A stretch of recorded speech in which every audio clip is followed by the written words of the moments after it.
here. And just if you can, all of you confirm that you are actually seeing this slide, that will be great. I can see it. Awesome, awesome. So, and I'll try to, there you go, to give you as much as possible view of the presentation. So, first of all, thank you all of you for joining in. I'm really, really excited about this session. I hope you will get a ton of value. We want to make this as interactive as possible. So throw in questions. Feel free to open the mic at the end if you want to have a more engaging conversation. We are all for it. We love it when that happens. Today, your hosts are Emilio Garcia. This is myself. I'm Emilio Garcia. I'm the founder and owner of demand generation agency called Boundified. We help B2B companies, mostly related to technology, specifically in the telecommunication and IT segments, as known ICT. And we have a series of live events in a podcast that we call Demand Gen Studio. So if you happen to be in the crowd, a B2B marketer that is struggling with proving that your efforts are having impact, or trying to align with the work that you have with your sales team to influence revenue and business opportunities, the Demand Studio will be the place that I highly recommend that you visit. And we are bringing more and more other professionals, B2B marketers are in the trenches doing the work. So there's always insights, tips that we share there. And, I appreciate it if you check it out. With me as well is Miranda Jenkins. Miranda is our demand generation specialist and account management for the clients that we have in the US. And she will be covering part of the presentation as well. And as we were saying today, we are making the assumption that HubSpot CRM is the first time that you implement a CRM, right? It's not necessarily always the case, but it's typical. Most of the clients that we have seen or users that we have seen are, even as Steve was mentioning at the beginning, using the tool as a marketing tool or a marketing automation tool for most of the time. And they are thinking about HubSpot for the first time as a CRM, and also as a sales enablement tool, which is slightly different, and we will cover that difference today. So that's the assumption that we are making, that you either are not properly managing the customer relationship management process through a system, or if you're doing it, it's basic in the form of an Excel spreadsheet, or maybe a very simple CRM that lives mostly in your emails or productivity tools. That's the assumption that we're making. But obviously, if you already have a very strong system coming from some other CRM options out there that are available, let us know and we can talk about the specifics. So in that context, today we will try to understand, what do you do before the transition, during the transition, and after? That's basically what we will try to do. However, before diving and sharing with Miranda here so she can walk you through the process, I want to give you a 360 overview of the whole thing of HubSpot. As most of you know, the platform started mostly as a marketing tool. And today, I consider it a platform that you can use to manage all your client-facing processes. That's the key, right? So all the departments or functions on a company that touch a client or a customer directly can be managed within HubSpot. And that's the way that you should look at it. And I think it's fantastic, because then you can start seeing the connections with the different hubs, right? So marketing hub or the marketing tools are for all those prospects or people that might or not show interest in your products, for managing that brand awareness and interest. That's marketing hub, right? And then for anyone that is an active opportunity, or you're having conversation and quoting and going through the sales process, then you have Sales Hub, the tools. And then when someone is already a customer, a client, and you have to manage the onboarding, the fulfillment, the delivery, then that's when Service Hub comes into the equation. And finally, the three other hubs or aspects of it have to do with how you've um, make that tangible, right? So HubSpot CMS, now Content Hub, is all about your online presence, right, in the form of your website. Because again, your website is not only there for your prospects, it can be for people that is looking actively at an opportunity with you right now, so your opportunities, or it can be a customer that is trying to reach out and have a problem solved. So that's the role of the Content Hub. And finally, operations and commerce hub has all to do about the transactional nature of purchasing processes and connecting all these hubs and other processes in the company, like imagine an ERP or similar things, right? Other systems that you use with HubSpot, and leveraging that connection so you can build reports and dashboards that communicate how well are you doing across the business functions. So that's the role of the other hubs. And that's, for me, I think the key on how you look at HubSpot, because that's the difference between the CRM and Sales Hub. The CRM itself touches every single hub because the CRM holds the objects that represent your business, especially on the client facing side. And what I mean by that is contacts represents or model people, right? The humans that you're having conversations with. Um, Companies represent the organizations or accounts that you are dealing with, where people work on, and deals represent the opportunities that you have with those, and so forth. So every single object or thing that you are trying to model, that's what the CRM is holding. It's not exactly the same as the tools that your sales team will use, but you need a model like that to effectively start creating connections between them. That's where more basic systems like email or Excel files will fall apart, because you can just handle so many tabs or handle the past and the future, or when someone repeats or have multiple connections, it's very hard to do in Excel. It's not impossible, but it becomes cumbersome, right? If you say, well, this person works at two companies, these companies are related because one is the parent and the other is a subdivision of it. Or I have worked with this company in the past, I have an open opportunity, two lost opportunities, one that I won, and has been handled by three different people or three different departments. All those associations are hard to maintain on a system like Excel. That's when you start to need something like a CRM. And finally, of course, if you are doing this on your own, then the need for reporting is less important.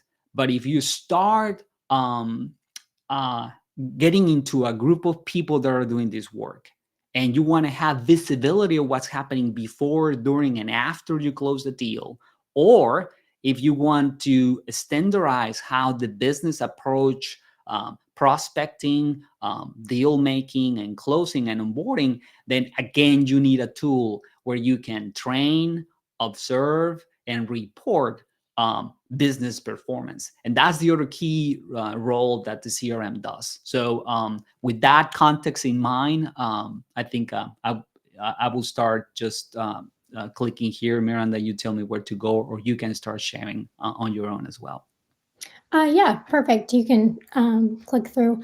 So yeah, as Amelia was saying, we'll just kind of walk through quickly the pre-import step, importing your data, and then what to do with it afterwards, and kind of touch on some of the common challenges that you might face when you're transitioning to a new CRM system.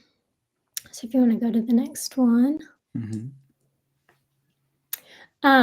So the main challenges that you typically are going to run into when setting up your CRM is the data formatting. There's a good chance that the data in either the existing CRM you're migrating from or the Excel spreadsheet you're migrating from is going to be formatted slightly different than HubSpot. So you want to make sure when you're going through that you properly format it ahead of time. And then the data integrity and volume. When you're transitioning to a new CRM system, it's a great opportunity to take that time to make sure that all of the data you're importing in is correct and accurate, and go through it and make sure that you get rid of any errors or duplicates. And then lastly is mapping the custom fields and workflows in HubSpot. Same as the formatting, the custom fields that you can attach to the data might be slightly different in HubSpot compared to other CRMs, or the lack of custom fields in a spreadsheet. So you just want to make sure to do that properly as well. All right, and then the importance of having accurate data and a seamless transfer of data is the consistency. You want to make sure that your entire team is working off of the same accurate data, so you have a source of truth. And then it can improve the customer experience by having being able to have personalized interactions and address customer concerns more effectively. And then, of course, compliance and security. When you're dealing with private information, you want to make sure that it's done correctly for security reasons. And then, we'll just go through a quick step-by-step guide for how to transfer your data into HubSpot, and then I'll walk you through it in real time and upload some dummy data so we can do it in real time. So step one, you're just going to want to access your HubSpot CRM by logging in and then going to the CRM tab on the left-hand side. And then next, so there's two options. You can import your data, which is the steps we'll be going through, or you can sync the data if you're coming from a platform that has a connection to HubSpot in there. So I would recommend looking through the sync options first and seeing if your platform is listed in there, because it does make the process slightly quicker and easier. But if not, then you'll just start a manual import on the left-hand side. Another thing that I can add there is that for organizations that are more cautious about the change, typically sync makes more sense, because then you can pick one, power user or champion, someone that is either tech savvy or at least an enthusiast about it. Mm-hmm. And that person can start trying out the different objects on the CRM, on the HubSpot side. And whatever they do on HubSpot will get synced back to the legacy tool, right? Mm-hmm. Probably the rest of the team will continue to use the regular information. So you can start seeing how things are going on. And when you're ready to, cut the plug or unplug the cord, then you can stop the syncing.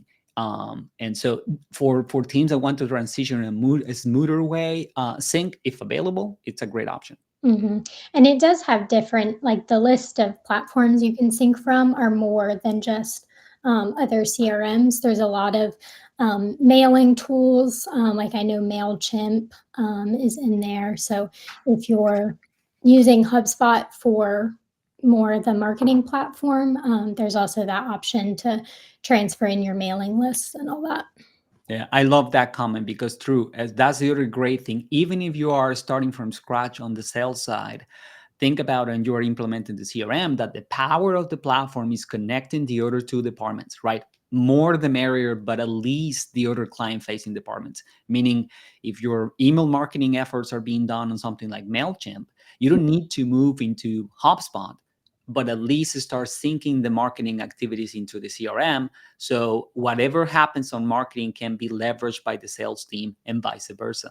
And the same happens to customer success. You happen to use Zendesk, for example, for taking care of tickets and opportunities on the customer side. Sync it in with HubSpot, keep using that tool, but at least you start having a source of one place where you can look at all your databases connected and working in tandem. Mm-hmm. All right, so then next, once you import that list of data, you'll go through and map the data fields. We'll go through that more in real time, so I can show you the list of options of fields that you map, but you want to make sure that all of the lists of data that you're bringing in are mapped to a specific custom field in HubSpot so that HubSpot knows what to do with that information. And then next slide. So then you'll just initiate the data import. And then I think the next slide is just going through and, reviewing the imported data to make sure that everything transferred over properly. Yeah. So Emilio, if you want to go ahead and stop sharing, I can pull up Ready? on my end and confirm that you can see that. Yes. Perfect. So this is our demo HubSpot platform. So you'll just go here on the left-hand side to the CRM tab and go to contacts. And then right up here in the right-hand side, you'll see the import button. Here is the sync and some of the list of apps that you can sync data from. Like I said, I'd encourage you to go through that step first and see if where you're transferring from is on that list. And then if not, you'll click start an import. We're going to go ahead and import from a file on the computer. I'm going to be importing in contacts. So I'm going to select contacts, but you also can import lists of companies, your lists of deals or tickets that you have open in another system. We'll click next. We'll choose the file from our downloads. It gives you the option to create the new contacts and update any that you have existing, create new only, or update existing only. And then this is the associations. So as you're uploading the data in, if you check this, then you can go through this step to create the associations as you're adding in. So if you're adding in contact lists, you can go ahead and associate them with the company that they're working for. For this example, we're going to go ahead and uncheck that. And then you'll click next. And here's where we'll map our data fields. Bonus points if you know where my data came from. So now we'll come in and you'll see the list, the field of information that you brought in. We're going to import it as a contact property, or you do have the option to not click don't import that column if you don't want to bring that list of information in. So we'll do contact properties, and you can see that this is the line that I want for first name. So I'm just going to go through the properties until I come to first name. And then you get that green check mark saying that that field has been mapped. Same thing. Now for this one, I want to go in and find the last name. And then I want to go in and find their email address. And then we'll click next. This gives you the option to go ahead and create a contact list from the import. So if you're importing data from another, say another email system, if you were using MailChimp and you had email lists already created out, then you can download the email lists as separate documents and upload them in, and then go ahead and create that same list in HubSpot in this last step. And then you'll agree and then finish the import. I will add that a very useful thing about creating lists out of imports is that then, because those lists are static, I think, right, Miranda? Then you can always go back to your historicals and come back and see, well, what was the group of people that we imported from whatever source. It can be a person, it can be from a specific system. You always have that as a reference, because once you have them all together, it will be just a large database of contacts or accounts or deals. And you might wonder, right, if there was an import that wasn't successful or needed some changes, you can go back to the list and see specifically that data. Yep. And you also can do that step separately, where you can import the context in like a bulk import without creating a list, and you still can go back in and go to the create a list after the fact and include all those same contacts. Awesome. Very good. All righty. So I think it's my turn to share again, right? We'll I just think jump back and forth. yeah, I feel we are going pretty smooth. Hopefully you guys think the same, right? That we are not taking a ton of time. Um, so let me share again and just confirm that you can see it. Yeah. Okay, so very similar to what Miranda did, I will show you the overall idea and then some quick examples directly from the platform. And at the end of it, then we will finish and whatever questions you might have. I know there's like a ton of things, a ton of ideas probably are popping up on their minds, but at least now you will know what you don't know. Right, I think that's always valuable. Then you can go and explore on your own and ask more, deeper questions. So as I was saying, and I will show an example, the CRM is just a holder of objects and properties about those objects and associations about them. That is not what the sales teams necessarily need. Is what the manager definitely needs, is what the executive team definitely needs to have a map of the business on the client facing part. But this is not the reason why you implement a CRM for the sales team. The sales team, what they need is tools that allow them to do their work in this digital world that we are, right? Where we work remotely, where we use digital mediums in a way that it doesn't get in the way of their work, right? That they can continue to work from the productivity tools and from the things that are used to without the CRM getting in the way in terms of documenting what they're doing and creating reports. But at the same time, we want to make sure that all those activities are tracked and are reported properly so management can do something about it, right? Do more of what the things are working and do less of the things that are not working that well. And the only way to learn that if you start measuring what's going on the sales process. And that's what Sales Hub is all about. Is trying to have this trade-off between what can I do to improve and speed up the buying process, right? And making it less friction, reduce the friction for the buyer and increase the performance of the seller. But at the same time, gaining visibility into what's going on in the sales tool, right? And so the tools that are included on Sales Hub are many. And some of them will come depending on the tier that you have on HubSpot. You know all that, right? Some of them are not available unless you have Pro or Enterprise.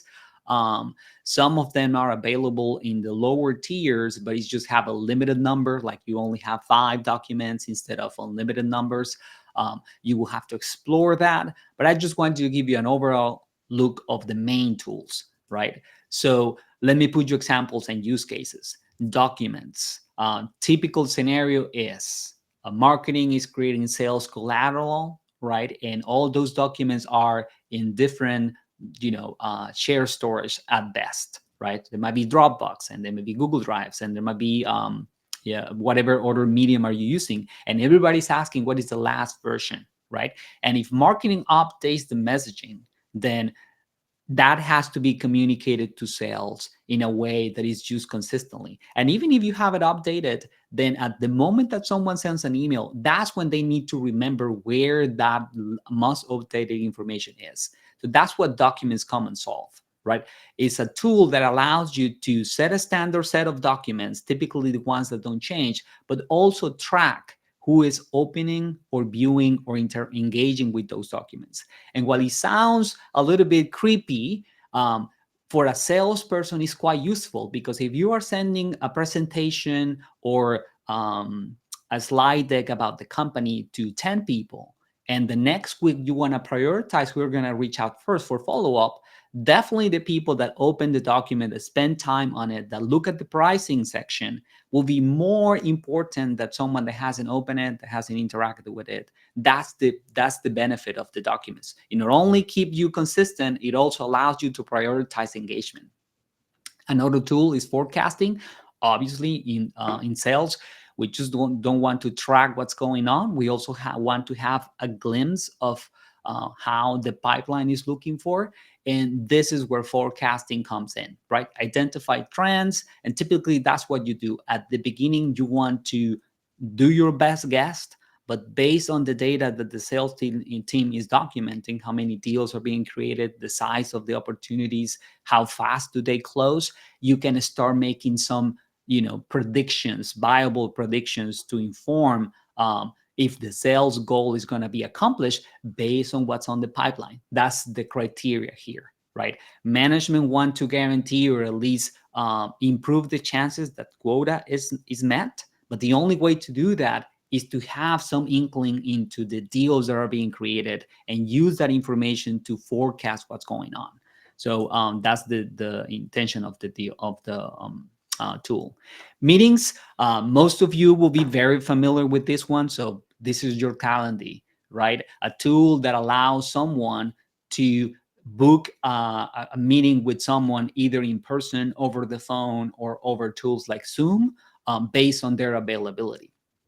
So it's not necessarily better than having Calendly. But again, the beauty here is that all that information, and I will show you on the examples, is tied to the contact, is tied to the account, is tied to the deal. So you have a comprehensive history of how many meetings you had, and with whom, and for what deal. So all of that happens. And obviously you have the key features of being able to connect to the calendar of the seller or the sales rep or the SDR, and being able from the buyer end to select the day and time, and being able to reschedule, and being able to invite other people. All those things can happen within the meeting tool.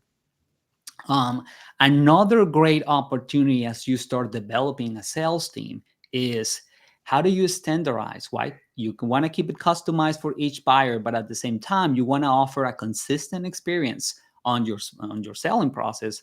How do you guide your sales rep and your SDRs, your sales business development reps, into providing a consistent process? That's where playbooks come along, right? You can use them for asking the right questions when you are qualifying a prospect, right? Do you have the budget? Do you have do you have an immediate need? All those questions that typically a sales rep need to answer before saying this is a sales qualified opportunity, you can standardize over playbooks. And that will be tied to the deal history. So when that SDR passes the opportunity or the lead in the form of a meeting to the account executive, that account executive have the confidence that those questions got asked and they got answered. You can also use it to guide consultative selling, where you are making the right questions and trying to understand the solutions. Playbooks are a great way to manage that process. And finally, one of the, again, I said there are many, so we are just covering 5 here.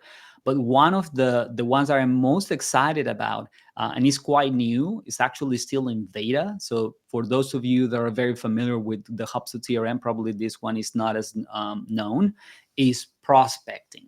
And this is a challenge that prospecting is trying to solve. In HubSpot, when you clearly have an opportunity, when someone asks you to quote, then you typically open a deal. And for that deal, there's an expectation there's going to be a proposal, and that proposal will have an economic value. But when you are, for example, when you are prospecting in the form of doing some outreach, you have a list of potential contacts that you don't know if they have intent, and you want to reach out and see if there's an opportunity. Maybe you even just have the company name and a phone number, not even a person yet. In those instances, opening a deal is quite premature because you don't have even intent. Technically, what you have is a prospect, or sometimes it's called a lead. And in the past, that used to be managed directly on the contact. But the problem with that approach is that, for example, you can have a contact that is marked in the life cycle stage as a customer already. And so when you say, well, this is a prospect that I want to explore an opportunity, but it's a customer already, how do I mark that situation?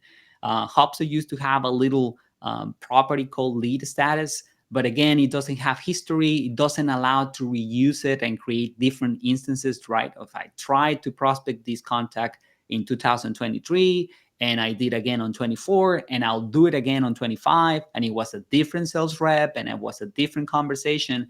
Prospecting solved all that.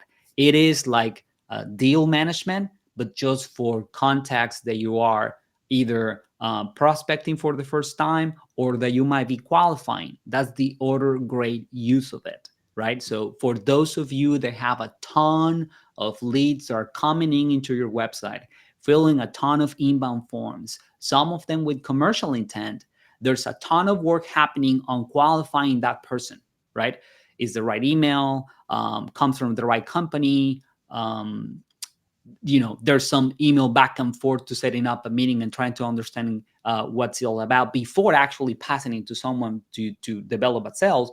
All that process of qualification can happen using the prospecting tool. So those are the use cases for this tool. I'm really excited about it. I think it's going to get better as time goes by. And with that, let me stop sharing and share my whole Chrome to show you some of these tools. So do you see my Yep. screen? Mm-hmm. Okay, perfect.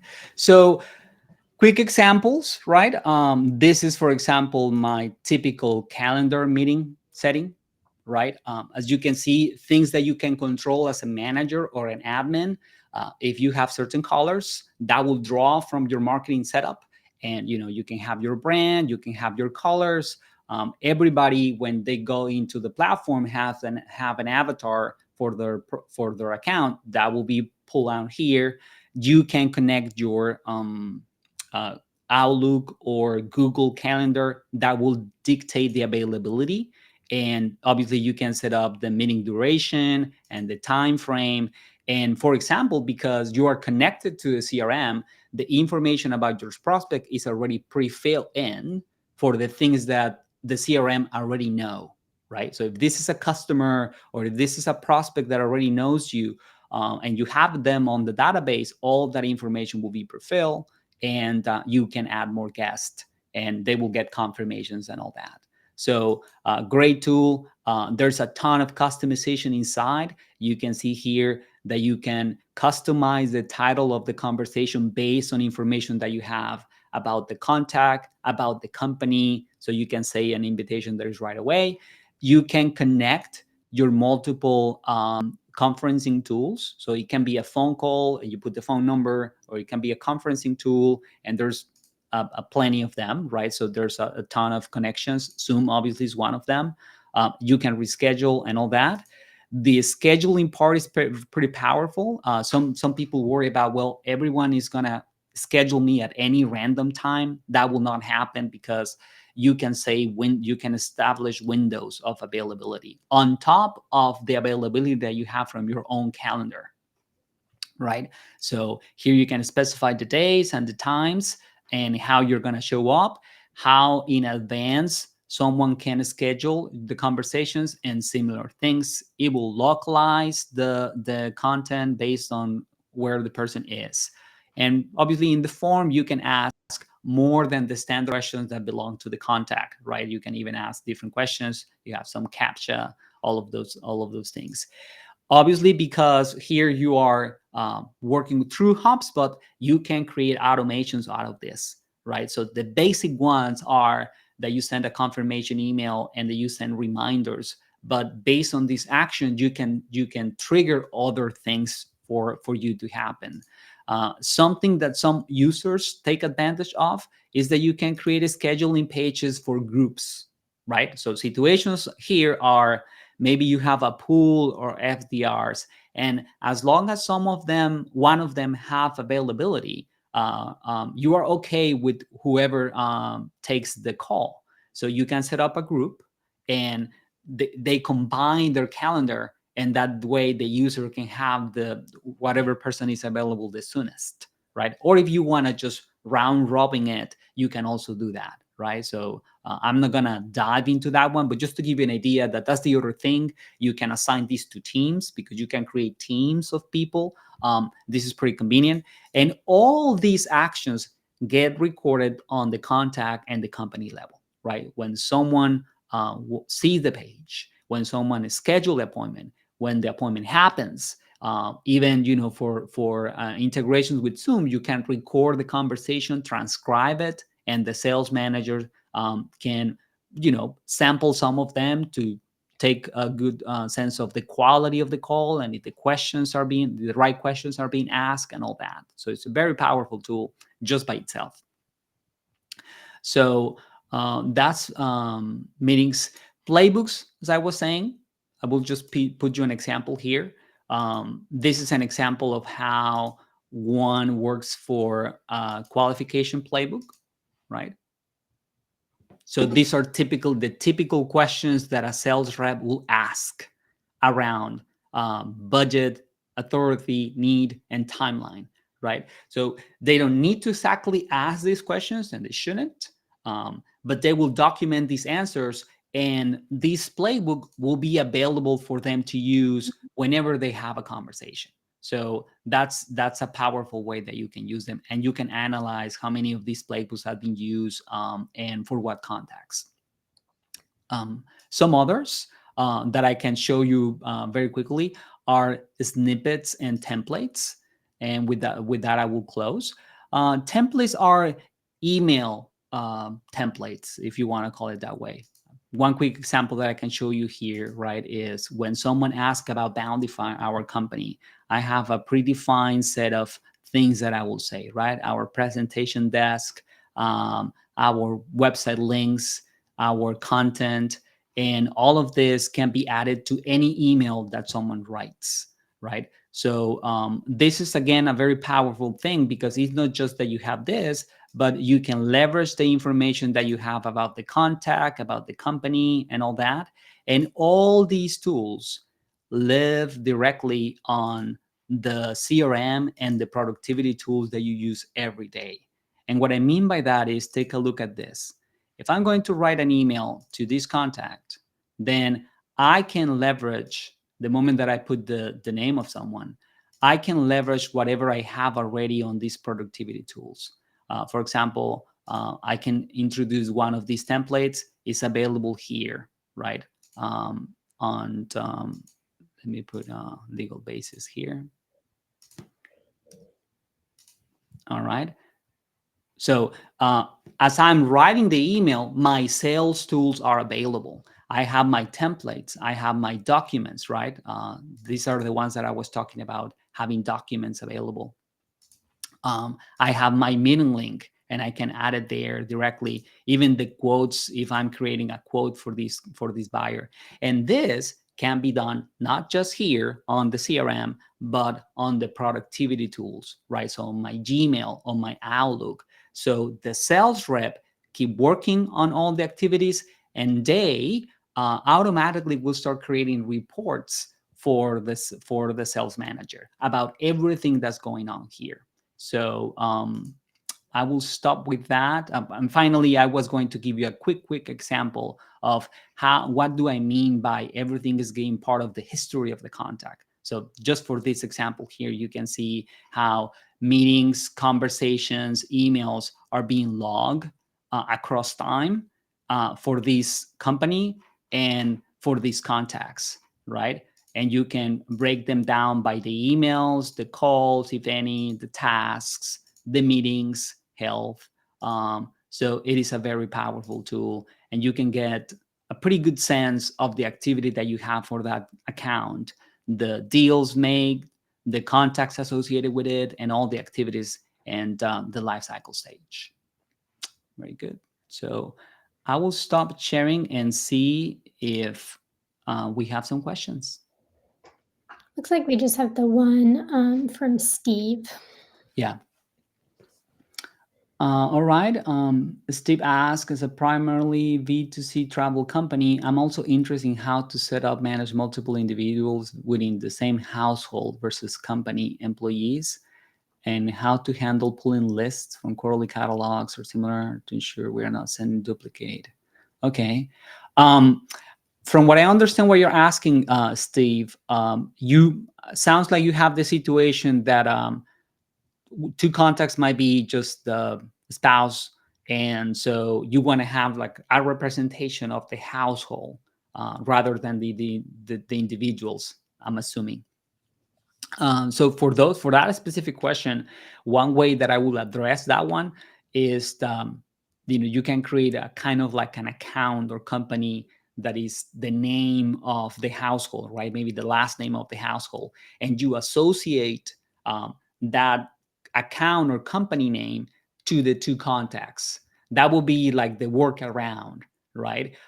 However, if you really want to take it to the next step, it will require the participation of someone or having a more advanced version of the software. But you can create something called custom objects. You can create an object that is called household, just like companies or contacts or deals, and you will set up the properties of that object to say, well, this represents a household and is not a company. And then you can have the situation where a contact can be associated to a company and also associated to a household, if that makes sense. Can you also show us how to create a custom field for all companies? Sure. So let me go back to this idea that I was telling you about the objects. There's a part of HubSpot that I really like to show that. Let me see if we can see it in our demo account. Yes, here. So in your dashboard, if you go to the section called data management, and again, this will change depending on the tier that you have, and you click here on data model, you can actually take the tour and all that if this is the first time that you do, right? This is what I mean by the CRM modeling your business, right? These are all the objects that the CRM holds for you. So these are the companies, right? And the contacts and the tickets and these many other objects. You can see the deals. And when you hover over one object, you can see the associations they have with other objects, how you can relate them, right? So companies are associated with appointments and activities and all that. So this is a pretty graphical way of looking at it. These are the sales objects, the things that the sales team uses. So deals, leads, line items, quotes. And this is what I mean by creating custom objects, right? You can create more of these objects of the CRM for you to handle more complex situations than the vanilla one, which is companies, contacts, tickets, deals, and so forth. Here's where you hold the activities. The activities are objects by themselves, and therefore things that you can track and report on. Calls, emails, meetings, even mail, right? WhatsApp messages, depending on the channels of communication and the activities that you record. And so each object, if you click on details, will have properties, right? Which are the things that the object can have. In this case, for example, companies very, very simply, right? There's a company name, a domain, a size, a country of residence, or all that. And for all these objects, you can create more. So you can start from the data model if you want to, clicking here on view company property settings. But typically what you will do is you go to this gear on the settings and then scroll down to the section called data management and click on objects.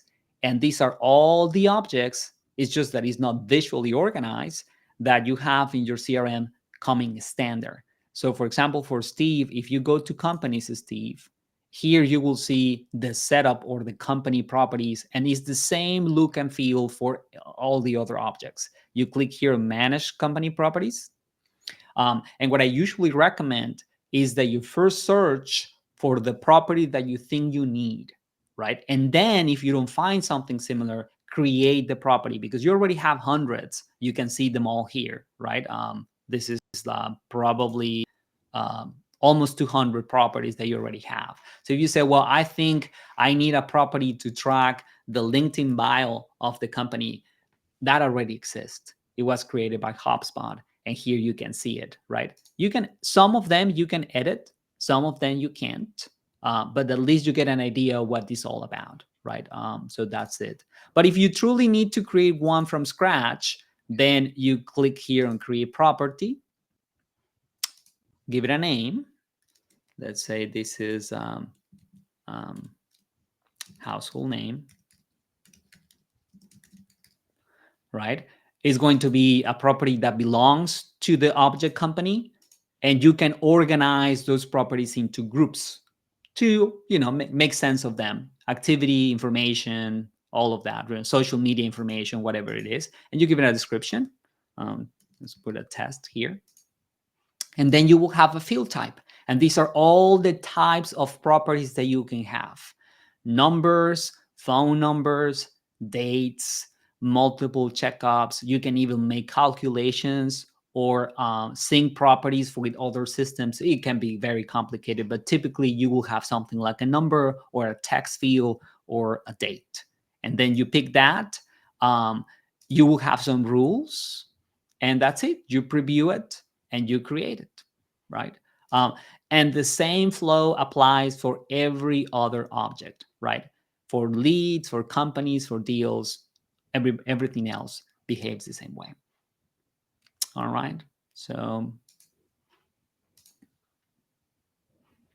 pretty good. I don't know if there's any other questions or concerns or things that I want to ask, or Miranda, if you want to add something else. Yeah, I don't think so. Awesome. Yeah, feel free to put any questions you have in the chat or do the raise hand option if you're brave enough to talk. Yes. So with that, I will just say thank you, all of you, for participating. Hopefully you learned something valuable and useful today. Follow us for the next events that we will have. And if you have more questions, right, feel free to reach out. We do this every day. This is what we do for a living. So really happy to help out. Sometimes we get answers that we don't have the answer right away, or we get questions that we don't have the answer right away. But that's how we learn. So feel free to reach out. I don't know if you want to add something else, Miranda. Yeah, I don't think so. Our next Greenville Hug event will be happening in November, and you can register for that one. It's going to be a little bit more of a deep dive into the sales enablement activities in HubSpot. So definitely RSVP for that one when it comes up. Yeah. And what else? You will get